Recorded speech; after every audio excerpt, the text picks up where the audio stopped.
السلام علیکم دوستوں، بچپن سے ہم اپنے بڑے بوڑھوں کے منہ سے یاجوج اور ماجوج کا نام سنتے چلے آ رہے ہیں، لیکن ہم کبھی بھی اس نام کی گہرائی میں گئے ہی نہیں کہ یہ کون ہے اور وہ کون سی دیوار ہے جس کے بارے میں کہا جاتا ہے کہ یاجوج اور ماجوج اس دیوار کو کھاتے ہیں اب وہ روز برابر ہو جاتی ہے۔ دوستوں، ویڈیو کی تفصیل میں جانے سے پہلے آپ سب سے درخواست کرتی ہوں کہ میرے چینل کو سبسکرائب کرنا بالکل مت بھولیں اور اپنے دوستوں کے ساتھ شیئر ضرور کریں، لائک کریں، اور اگر پہلے سے میرے چینل کے سبسکرائبر ہیں تو آپ کا شکریہ۔ دوستوں، یاجوج ماجوج کا قصہ کلام پاک کے 15ویں پارے میں سورہ کہف میں موجود ہے۔ اگر آپ سورہ کہف کی تفسیر پڑھیں گے تو آپ کو پتہ چلے گا کہ یاجوج اور ماجوج دو قبیلے تھے جو حضرت نوح علیہ السلام کے بیٹے یافیس کی اولادوں میں سے ہیں۔ کہا جاتا ہے کہ ترک اور چینی بھی یاجوج ماجوج میں سے ہی ہیں، کیونکہ یہ یافس بن نوح علیہ السلام کی اولاد میں سے ہیں۔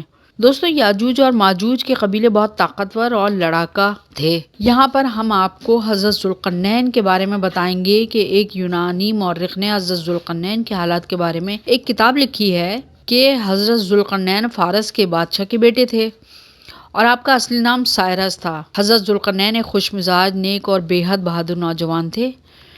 جب آپ بادشاہ بنے تو بہت سے ممالک کی فتوحات آپ کے حصے میں آئیں۔ مشرق تا مغرب تک آپ کی بادشاہت پھیل گئی۔ مختلف ممالک فتح کرتے ہوئے آپ ایک ایسے علاقے میں پہنچے جہاں لوگ بڑے خوفزدہ تھے۔ آپ کے پوچھنے پر انہوں نے بتایا کہ دو بھائی یاجوج اور ماجوج ان پہاڑوں کے پیچھے رہتے ہیں۔ وہ اور ان کے قبیلے والے بہت لڑاکا خونخوار لوگ ہیں۔ وہ زمین میں فساد برپا کرتے ہیں۔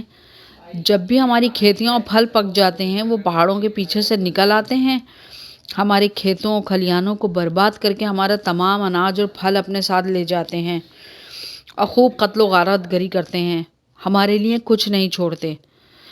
انہوں نے حضرت ذوالقرنین علیہ السلام سے درخواست کی کہ ہمیں ان قبیلوں کے شر سے بچائیے۔ اب حضرت ذوالقرنین نے حکم دیا کہ لوہے کی بڑی بڑی سلیں لے آؤ۔ جب لوہے کی بڑی بڑی سلیں آ گئیں تو انہیں ایک دوسرے پر رکھ کر چننے کا حکم دیا، جیسے اینٹیں چنی جاتی ہیں دوستوں۔ یہاں تک کہ دونوں پہاڑوں کے درمیان کی جگہ پوری طرح چھپ گئی۔ تیسرا حکم حضرت ذوالقرنین نے یہ دیا کہ آگ لگانے کے لیے ایندھن کا انتظام کرو اور اسے دیوار کے دونوں طرف رکھ کر آگ کو خوب بھڑکاؤ تاکہ لوہے کی سلیں پگھل کے آپس میں مضبوطی سے چپک جائیں۔ پھر حضرت ذوالقرنین نے آخری حکم دیا کہ پگھلا ہوا تانبا لے آؤ تاکہ اس دیوار کے اوپر ڈال دوں۔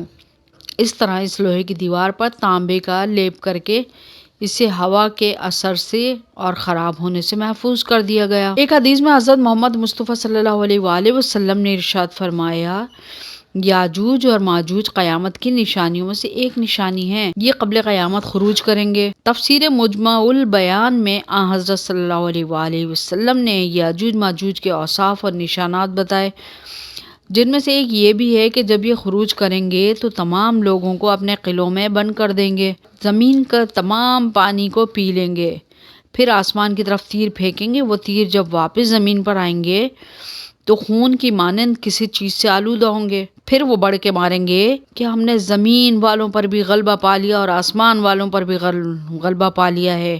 پس اللہ تعالیٰ ان کی پشتوں پر ایک سوراخ کر دے گا جو ان کے کانوں تک پہنچ جائے گا اور وہ مر جائیں گے، اور اس طرح دنیا ان کے شر سے ہمیشہ کے لیے محفوظ ہو جائے گی۔